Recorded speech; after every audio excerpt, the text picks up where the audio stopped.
Alright, everybody, I figured I would just do this kind of guided tutorial to what I'm working on here with Anthony. This is like way alpha, like we're still like working out the kinks so far as how the classes and the skills work.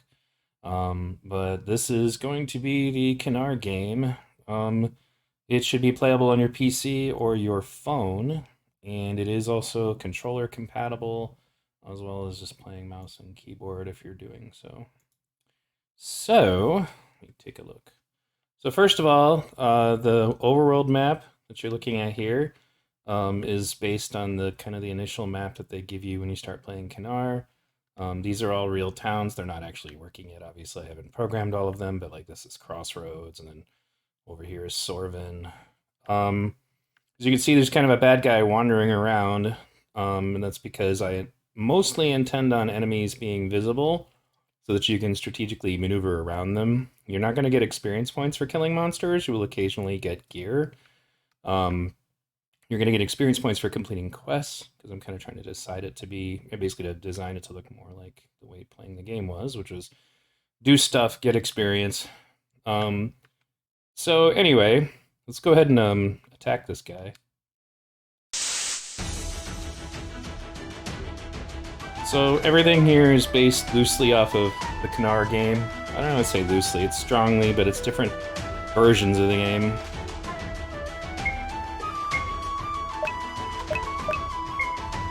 Use holy instead of positive and negative. He's gonna buff the warrior. Rogues actually hide, and then that's what enables them to use their rogue attacks.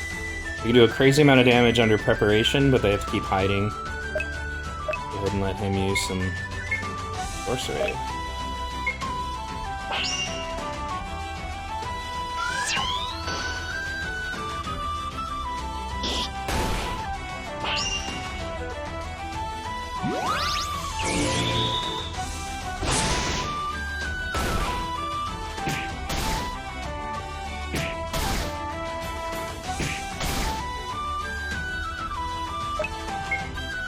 So now that he's built up some TP, the fighter can actually use some special abilities.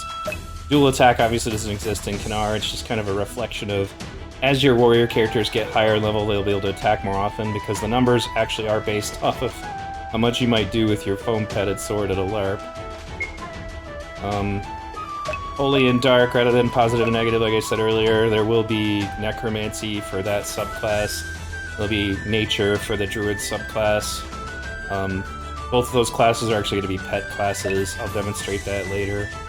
In the meantime, let's hit somebody with a weakness spell. Something I had to kind of create. To flesh out these classes, I had to create spells that don't exist in some cases. Now you're going to watch the rogue over here terminate somebody. And then we'll go ahead and go over to do some fire.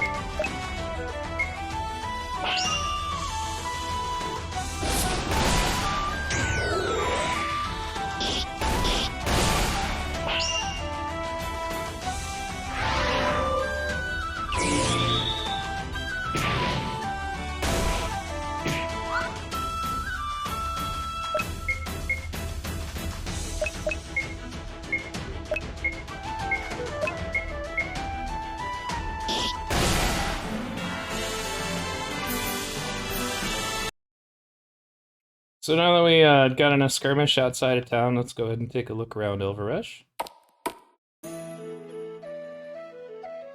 So over here we have Gidip's Gambling Hall.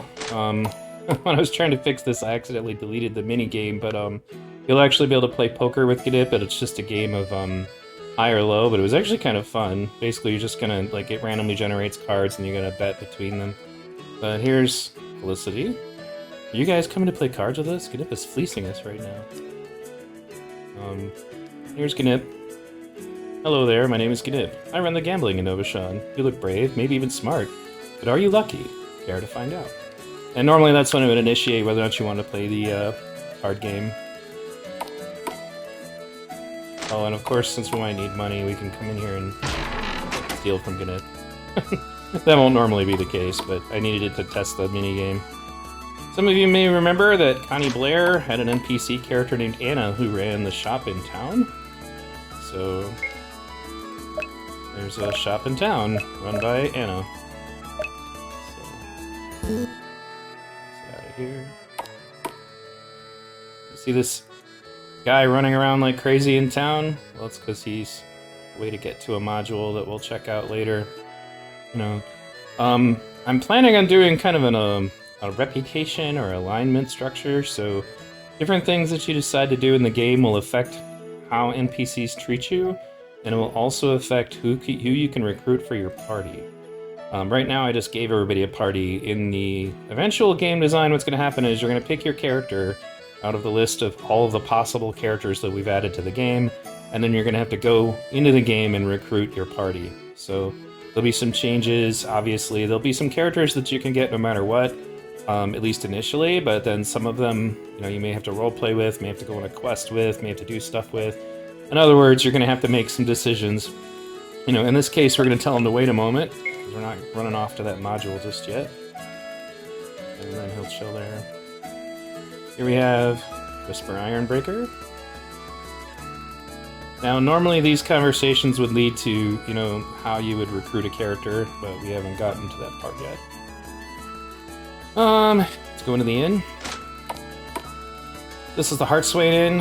Obviously, it hasn't been named that in quite a while. Come over here and talk to Amos. You know, you can go here. You know, since we did go ahead and get in a fight, we'll go ahead and do that.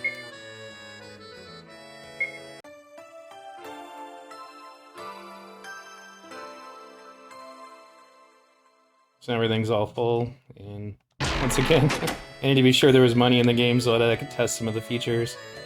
And here's a rather famous bard over here. Had to throw him in here. So, in any case, I'm actually planning on him being in every town in the game, singing a different song. Now, the game world is not laid out perfectly. Like, obviously, I'm about to head over to the mage encampment in the direction that would have been Hawkstone, but I had to work with what I knew as far as what people would want to play. But here's Travis's character, Dust.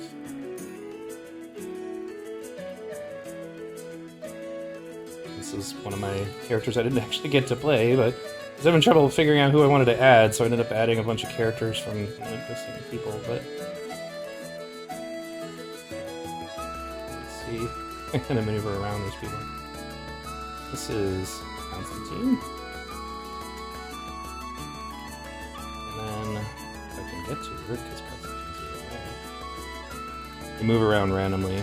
I might actually have to change some of the way these parameters work to make sure you can get to everybody, but that's Lily, originally played by Christine Peruski.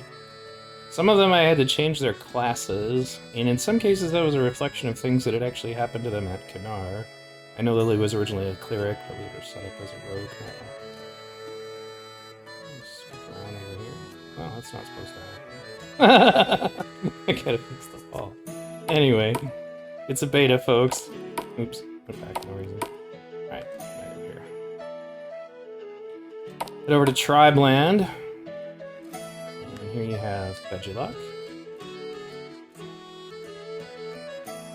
And over here, we got Gore. And then I threw Adala the Argent Fox in here because I needed another cleric.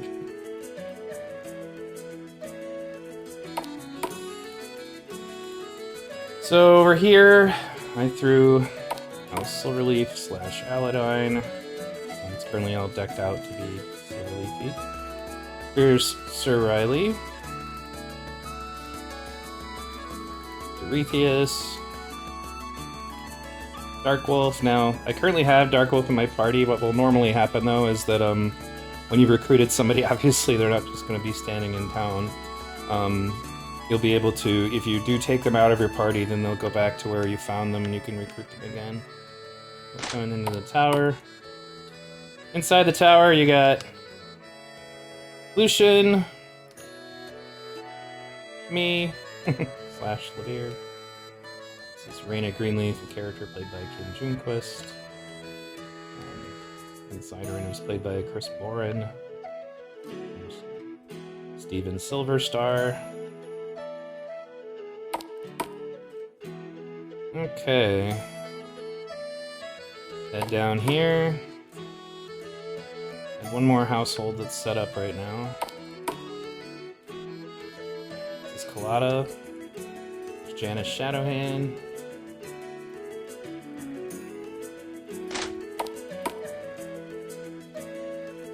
Jonas Brimblade.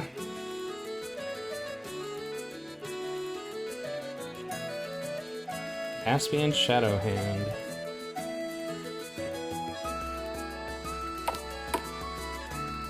So that's everything that I have done so far. There's a lot of game mechanic stuff that we've been working on.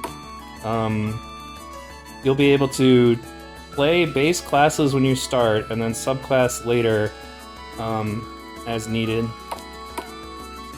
But that's what I have so far. All of the original classes will be in here, and then you can choose your subclass later as you level up. There will probably be things that you'll have to do to get to certain classes. Certain modules you may have to go on. For example, you know, just like in the old days, you had to kind of roleplay to prove that you should be a certain subclass. That's kind of what happened. You know, certain things that you do in game will, you know, open them to you. So, anyway, thanks for tuning in.